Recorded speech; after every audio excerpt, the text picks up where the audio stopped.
School Building Committee to order at 5:32 PM on December 14th, 2022. For the record, Dave Sawyer's here, Jason Parento, Lori Reagan, Jackie Romanicki, Jerry Freecott, Kate Campbell, Scott Domenici, Ed Stanton, Mark Furtado, and myself. And Andrew Acosta is here, so we are now at 11. And we understand Rob Geddes is going to be late, but he's not the late Rob Geddes. So, let us begin the meeting then by approving the minutes from, would that been from October 11th? That's what the agenda says. Any discussion? All those in favor? Aye. Any opposed? Motion carries. As usual, we'll skip the bills and we'll get right to the construction update. Is that you, Rachel? It is me, yep. Go right ahead. All right, so everybody can see the screen behind me. So as you can see, the old building is down, which is awesome. So that's down. We're in the process of taking out the last of the foundations and slab on grade. So we're hoping to have that wrapped up into January and have the demo sub out of here. We are also working on the maintenance addition, which you can see towards the end of automotive here. So the CMU is up, the steel framing is up, the decking is up. We're started to AVB the exterior. The next step will be putting on the roof and then getting the MEPs inside. We also have the PV carport, which is wrapping up this week. And we're doing some additional curbing out in these parking lots and finishing up the bus loop that will be turned over after the first of the year. And we did some extensive paving recently, correct? We did. So we paved pretty much everything you see that's not line striped. So the rest of the bus loop that comes around here and out onto Rathburn Willard, as well as, actually this is probably a better view, all these other parking lots towards the west side of the building, east side of the building. And our intention is to cut off the Bushy access as of what date? January 3rd, I believe. Yeah. Yep. January 3rd. And then everybody will be coming in the way that it was designed. Correct. Okay, if you go back and zoom in on that, I think we can see the maintenance addition. Yeah, this might be a better view of it over here. Yeah. Right off of the automotive shop. So that has a metal deck, the Yep. roof. Yep, so that's the silver that you see on top, that's the metal decking, which will get a roof just like the regular building, and then, so that's coming next week, and then we'll do some fireproofing, and there's an exhaust fan and some MEPs that we have to hang in there. Okay. And so far, no surprises in the demo or what's in the ground? No? No, Been- they're almost done. Yeah, They've got about 3/4 of the foundation and the slab on grade removed from site. And that's the deepest part where they're gonna be digging, so we haven't found anything yet, that's a good sign. Okay. And then when do we start work on the fields? Is that the spring? Yeah, so there's some structures that we'll have to go in that we'll work on as long as the weather allows. But once the frost kicks in, our site work probably won't continue. We'll probably have to take a little bit of break. And then, March, hopefully late March, we're back at it, going hard at the fields. And that will take us about another year to finish then, correct? Yes. Is it a year or a year and a half? By the end of 2023, the fields will have, the playing surface is sod. So that'll be placed and, starting to grow. And then there's some areas of hydroseed, but by this time next year, it'll all be green. And when would we be likely to turn that over to the school to use? We're hoping the spring of 2024, they can start using the fields. Everybody Excellent. says it's okay. Where do we stand inside the building? So inside the building, we're still working on a few commissioning items, which are just mostly lighting controls, tying that into the BMS, the building management system. And then we also have about 200 punch list items that we're working on with the subcontractors to finish. But the good news is we knocked off about 3,500 punch list items, right? Correct. Yes, it's been a long journey. And so we are hoping to have the punch list pretty much wrapped up by first of the year? Correct, that is the goal. Decent amount of activity during the holiday break. Yep. Yeah, we have a lot of work scheduled for 2 weeks from now. So that week between Christmas and New Year's will be a busy week, right? Yes. And the elevators are all operational now? Yep, yeah, they're all signed off. Do we know where the video board stands out in the main entrance? So I know they have a meeting scheduled for, I think it's for tomorrow, to go through some last coordination items between the electrical sub and the video wall vendor. So, Okay. The bistro tables and chairs? those are next week, I Next week. believe. Yep. Okay. Yep. And the shop equipment, is that all in now? I think we're waiting on one piece of metal fab equipment, but other than that, we have everything else. Good. Anybody? Here's Rob. Anybody have any questions? Just one, Steve. Excuse me. Where do you want to go next? To the change logs? Hold or- on. The Bushy Street cutoff, is that permanent? No. Permit. No. It'll be reinstated? In the final construction, there's an opening of Bushy Street for emergency vehicles to access the site. Correct. For emergency vehicles? Well, it could be for anything. There's a small parking lot back there. Yeah. When will it be open to the school There's and the a, public? next to the new tennis courts, there's a new small parking lot, right? So Bushy would be reestablished at that point, is that correct? I'll try. It'll be, answering both questions, it's probably, hopefully for the start of school In '23? in 23. Yep. Right. September. Yep. Okay. So just to clarify, there'll be a smaller lot where Bushy is now, but in terms of going through Bushy to the campus, unless you're an emergency vehicle, you have to go through other means. There's a gate, there's a swing gate that's at that entrance from Bushy Street that can be either left open or closed, depending what you want to do, just like there's a gate that accesses the Capron Park area for the farmer's market that goes to the tennis courts to get there too. So it really depends on how you want to control it. If you want to allow access for vehicles to come up that way, for parking, students or whatever, not buses would all be coming in off Rathbone No, Willard.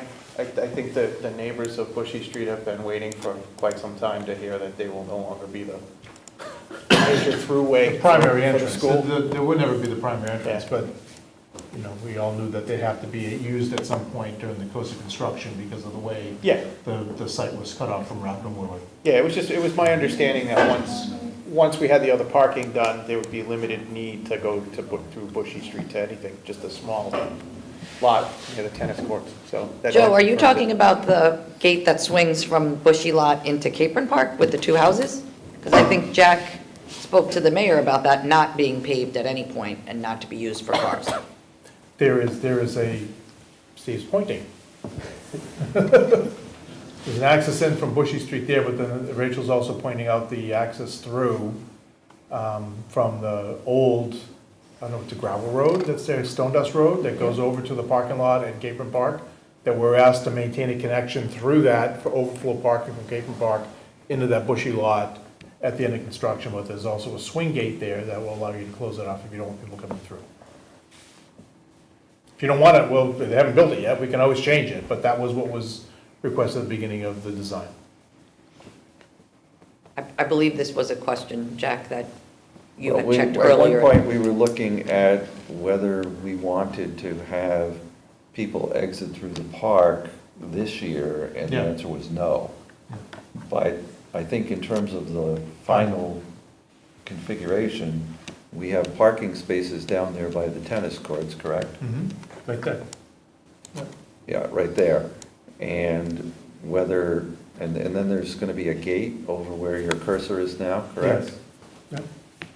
And that gate will actually probably be further, well, where is the gate? There's a swing gate right there. Yeah. Yeah. So if the school department wants to open that, it can. If it doesn't, it won't. Yeah. No, but I think- There's existing overflow parking road that comes from Capron over to the existing parking lot, right? And we're asked to maintain that, and that's what that road is. Yeah, Dave? But I think the question at hand is the entrance to, the back entrance to this lot. Yep.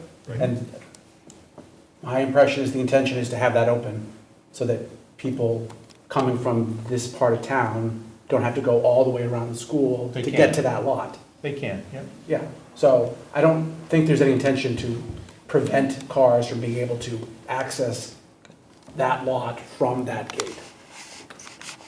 Which I kind of felt like there was some questions whether that was the I case. will double check it, David, but I believe that there was an initial request to have that gated. No, the gate's great. So The that- ability to close it is desired. And the purpose of it was that in the event of an emergency, that it's a secondary entrance for emergency vehicles, and they would have a key to open the gate to get in if they needed to, or the school department could leave it open for people to use for a secondary entrance onto the parking lot. But the initial thought was that we would have a gate there so that it would Yeah, no, be the- restricted. The capability, I think, is Capabilities there. is good and desired. I just don't want anyone to think that the intention is to not have any traffic on Bushy Street in the long run. No, my up to you. comment was about significantly reducing. Yeah, well, what they're dealing with now would be significantly reduced, yes. Even what they were dealing with before would be significantly reduced. You know, buses. That too. And I suppose that with that stone dust driveway that leads into the park, for instance, if it was deemed by city officials that they wanted for the farmer's market to have access to this lot for overflow parking, that could be opened on a Saturday morning and closed, right? Yep. That was the purpose of it, yeah. So we've built in flexibility is the bottom line, correct?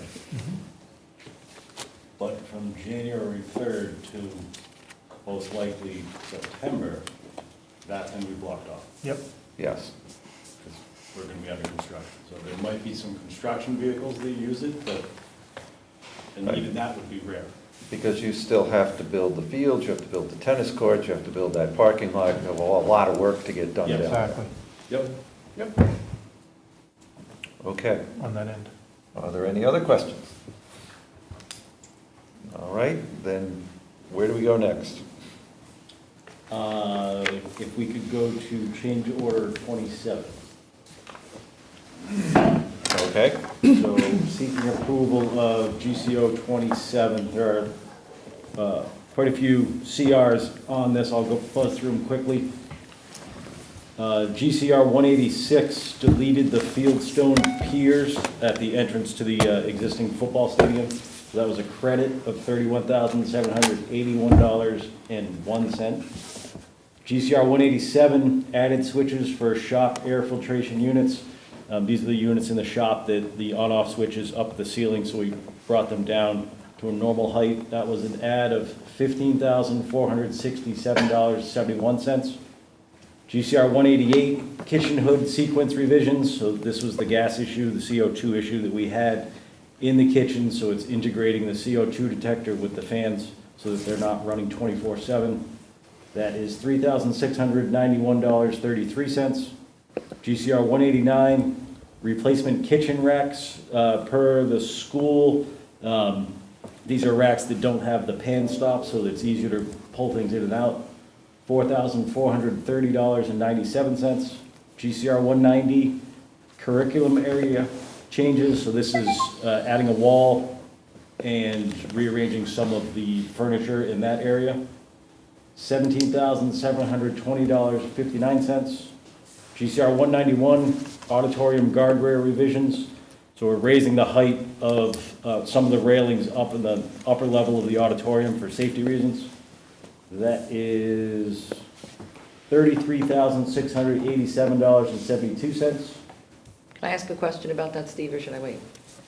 Was that a change from the original height of the guardrail? So I know we spoke about it earlier today, so that was a certain height, Yep, and then it was decided afterwards to raise To it? raise it up. yes, Okay. correct.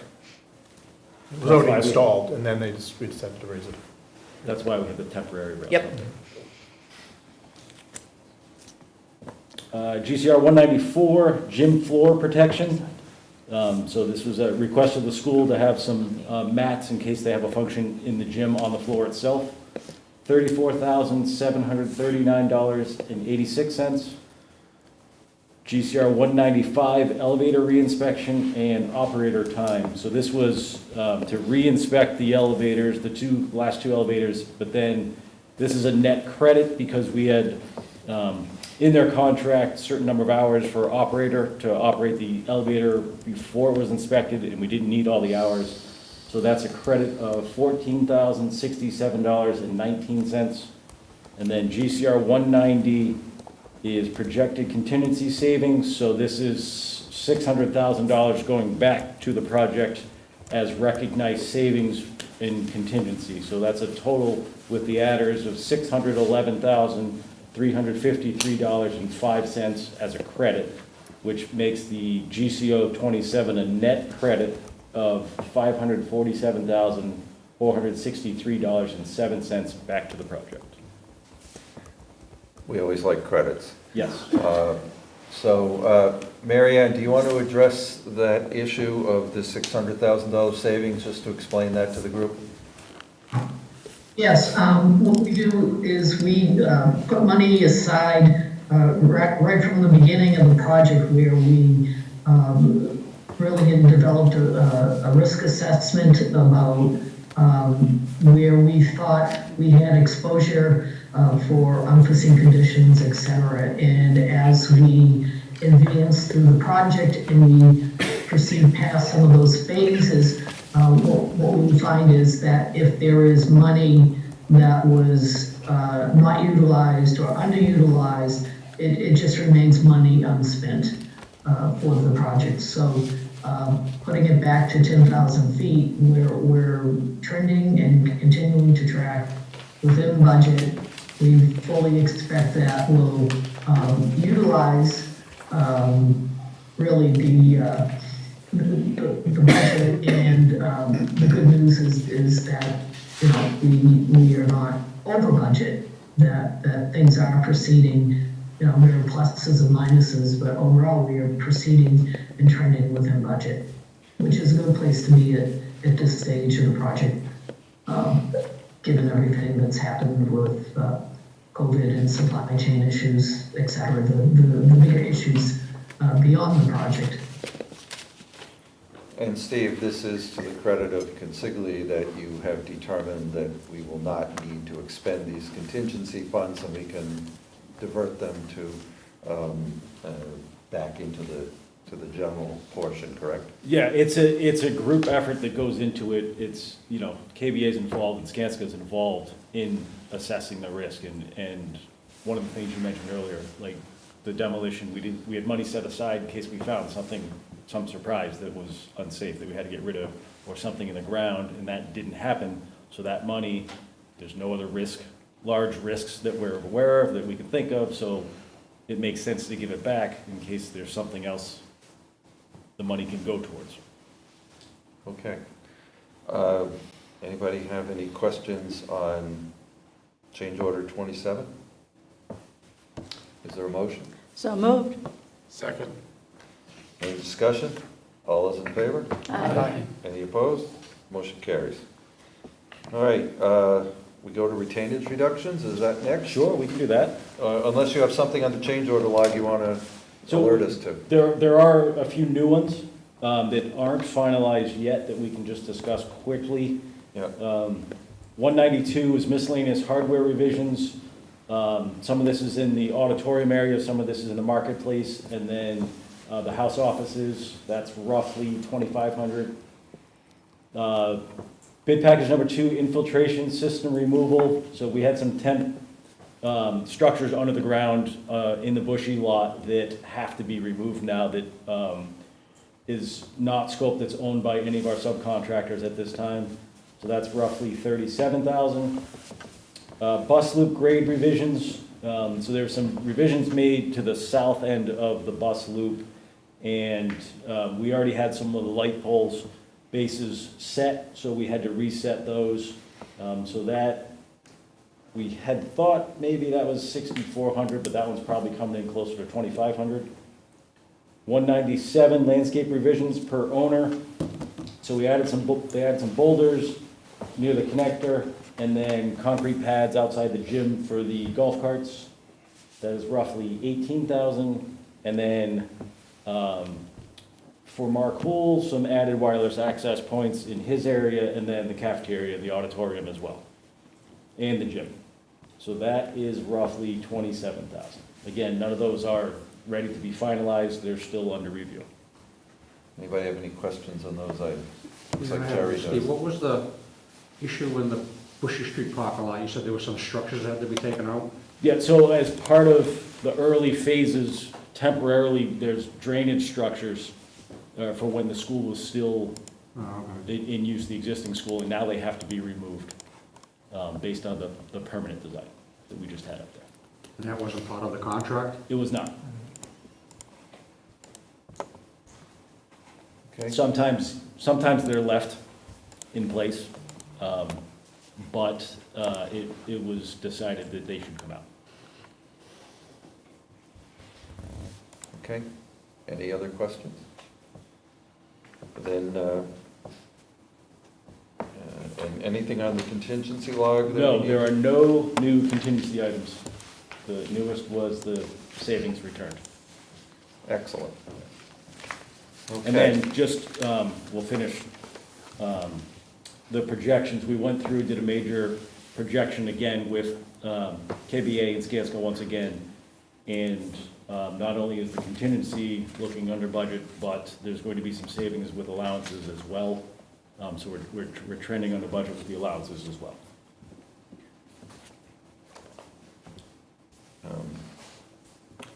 on time and on budget is, again, Yes. what we can say to the public tonight, right? Yes. Yep. Excellent. And then- Okay, retainage reductions? Yeah, so there's 3 categories of retainage reductions, and these will all be part of the December requisition. So not the November one that we're voting on tonight. The December requisition will see a lot of these retainage amounts billed for from the subcontractors, but we're just seeking the general approval to approach December in this way. So the 3 categories are, there's one group of subs that we'd like to reduce their retainage down to 0. Their work's done, all their closeout information is in and approved, they have no punch list items, their work's done, and they've 100% billed. So there's a group of contractors listed on the agenda, and that total in the first group is roughly $735,000 in retainage. The second group is same idea, only they have some punch list work left and that has been monetized by KVA. So we'd be seeking to release their retainage less the monetized value of the work they have to finish. So that we're not gonna final pay them until they're done with the work is the simple way to look at it. So that group, large group of contractors, that adds up to roughly $1,650,000. Then the last group, we're just reducing from 2.5% down to 1% because they might have more work to complete than the next. Like it's our concrete subcontractor, the electrical, HVAC, and our plumber. So not just the monetized punch list, but 1% retainage as well on their total contract value. So that group of 4 subs is roughly $800,000. And this will get massaged a little bit throughout December as the contractors finish more work. But roughly that total is $3,185,000 that will be billed as part of December, so next month's requisition. And then each month after that, we're probably gonna have a similar conversation, only the numbers will be much smaller. Any questions on that? Just to Always say good that news we- when you get to this point. We're not allowing reduction of retainage on any work that's associated with the site or field that's coming up over the next year. Right. It's only for work that's been completed 100% in the building. Yeah, and we also have the maintenance addition that isn't finished, correct? Right, so any of the contractors that still have work to complete, that have line items in their requisition that haven't been billed for either. So not only is the retainage held on that, but there's still work to complete and billing as part of their main contract. So if no one objects, we could take one motion for the 3 categories of retainage for all of the contractors listed on our agenda. Thank God for that. Hearing no objections, So moved. Second. thank you. Is there any discussion? No. All those in favor? Aye. Any opposed? Carries. And I should have mentioned it, but we don't get to this point until Skanska and KBA are in agreement on this, just so everyone knows. This is treated just like change orders, agreeing that the work is acceptable and everything is done to everyone's satisfaction before we release a retainer. Okay. Anything else that you or Rachel need to update us on? Nope. Joe, anything from KBA? Nothing. Mary Ann or Anjanette, do you want to talk about your usual drill on the finances? Anjanette? Yeah, I have the, I'm not sure if you guys can see my screen or not. Let me see if I can share. Okay, are you able to see my screen? It's coming up. There it is. Okay, great. Rachel, I'd also just sent you an email if I was to have trouble to ask you to put it up, but I'm all set. So this month we have the invoice for Skanska. We're billing $124,075. That puts us at 78% complete with our contract. Castle Booze is billing $363,064. That is for their construction administration, as well as an invoice received this month for the abatement work that was performed over at the old high school. Consigli's invoiced their contract work. They completed $2,132,988 worth of work. There were a number of change orders that were also billed and completed, giving them a total for the work completed of $2,236,480.05. There were a couple of invoices from Briggs that was for materials testing, totaling $860.50. The other project costs, those were, I believe, let me just look quickly. I believe those were from STV. Let me see, hold on. Yes, STV had one invoice that is captured on the meeting minutes this month for the 157. This catches up from last month. We had approved one so it could get paid, and then this just catches up with the accounting there. The FF&E, that is for Red Thread. That's the furniture that was procured through KBA. That's Red Thread and Wenger. 3 invoices totaling $159,925. And then the last FF&E AVIT invoice was for Apple for some computer equipment and whatnot. And then we have a total being invoiced this month of $2,890,625.05. That bills us out to 92%. In addition to that, Consigli we had requested and approved the reduction in Consigli's retainage, and that is we hold retainage on their fee, some of the GCGRs, the insurances and whatnot. So that will be reduced by the value of that is $626,005. So overall, the amount certified for Consigli's requisition is the $2,771,814.47. And if up here I have my little summary here, because they're still withholding the retainages for the work that's been performed, And then with the release to consignee, that's why we have a negative number here. So that just is the net difference in the retainage between what's being withheld and what's being released. Overall, our project is 92% complete.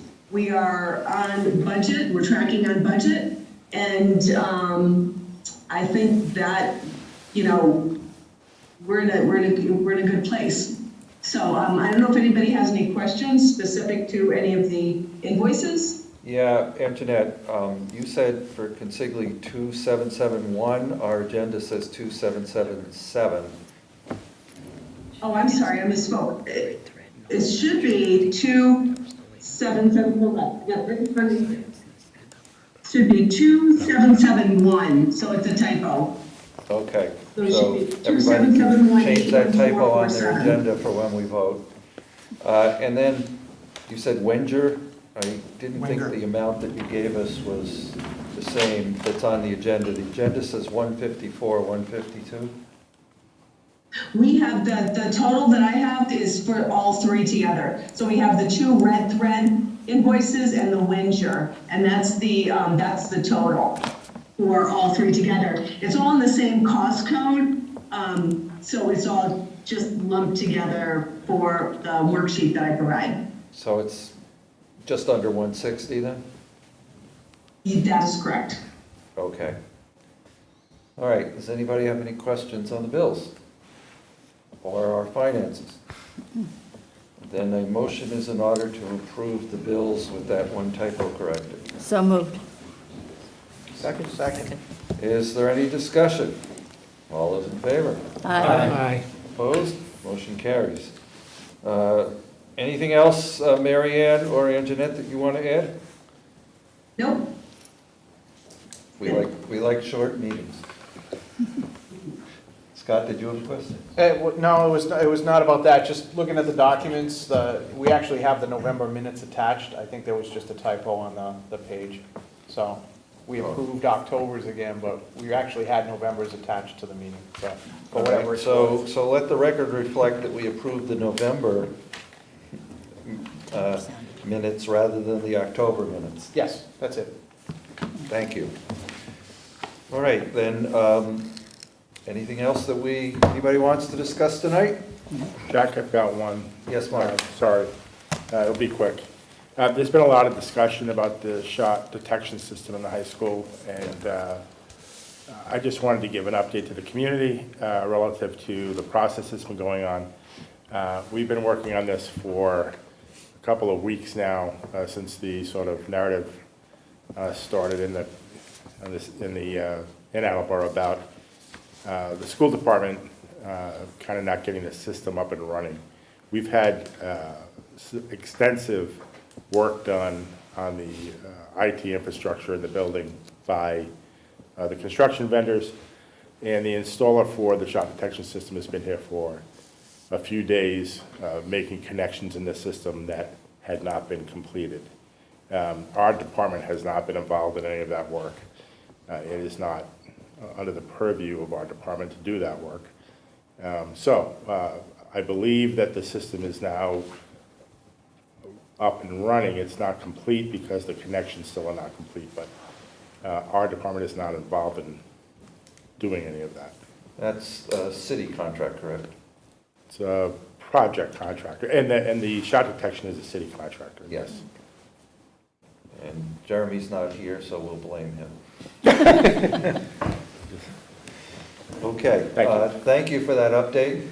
So we're expecting this thing to be fully operational soon, is that? Yeah, they have to get one more part and have that installed, and we're pretty sure that at that point the system will be fully functional. Good. I hope we never need it. Yeah. Okay. Anything else anybody else wants to bring up? Then a motion is in order to adjourn at 6:06 PM. Move to adjourn. Second. All those in favor? Aye. We are adjourned.